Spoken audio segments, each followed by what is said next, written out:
There once was a couple who were engaged to be married. They were in love. They had made all the plans for their dream wedding. They had even laid out their 5-year goals. They had 3 goals that they had set out to accomplish within their first 5 years of married life. Goal number 1, build a house. Goal number 2, have a baby. And goal number 3, start their own business.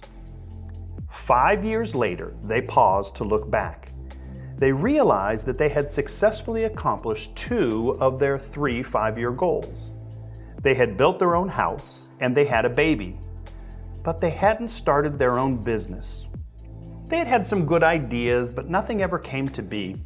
In fact, neither of them could muster up time or energy to even explore entrepreneurial opportunities. There always seemed to be something more important in life for which they could and would focus their energies. But what they had done, what was for sure about their future, was that both this husband and wife had found the professions into which they had been called, gifted, and equipped. They hadn't started their own business, but they did find their God-given vocations. Thus, it wasn't that they didn't achieve all of their goals.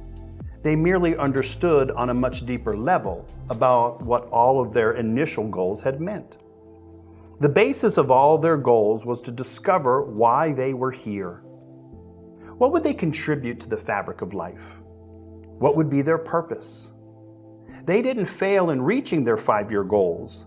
They simply hadn't understood the complexity and depth of what their 5-year goals had meant. 5 years prior, they had really only set one goal. They had set the goal of finding themselves, aka homeowners, parents, and vocations. They had set a goal of finding that which would contribute to the fabric of life and provide them not only with money, but also with a much larger sense of purpose. Although they had to admit that this goal didn't roll off the tongue as nicely as a house, a baby, and a new business.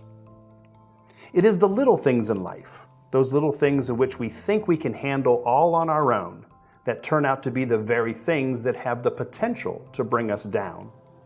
For this couple, they thought they were setting 3 of their own 5-year goals, and they thought they had only accomplished 2 out of 3 of these goals, when in actuality, they simply hadn't had the ability until 5 years later to understand that they had been living into God's goals for their life together, using their own words.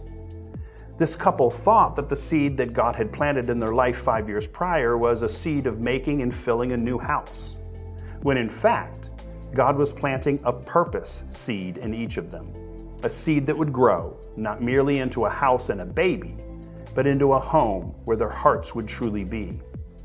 This couple thought that the seed that God had planted in their life 5 years prior was a seed of starting a business of their own, when in fact, God was planting a vocational seed in each of them, a seed that would grow not into a new business venture, but careers that would not only feed their family, but also feed their souls. The moral of the story is that God is always working, even when you don't realize it or believe it. It is not your job to figure everything out. It is your job to follow God's lead. And don't get too caught up in the specificity of things. Simply be you to the best of your ability at any given moment and allow God to take care of the rest.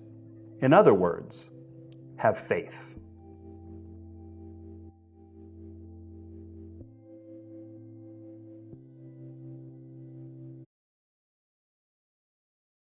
Hey, it's David Miller, the pastor here at Beneva Christian Church. Subscribe to our YouTube channel and don't forget to like this video.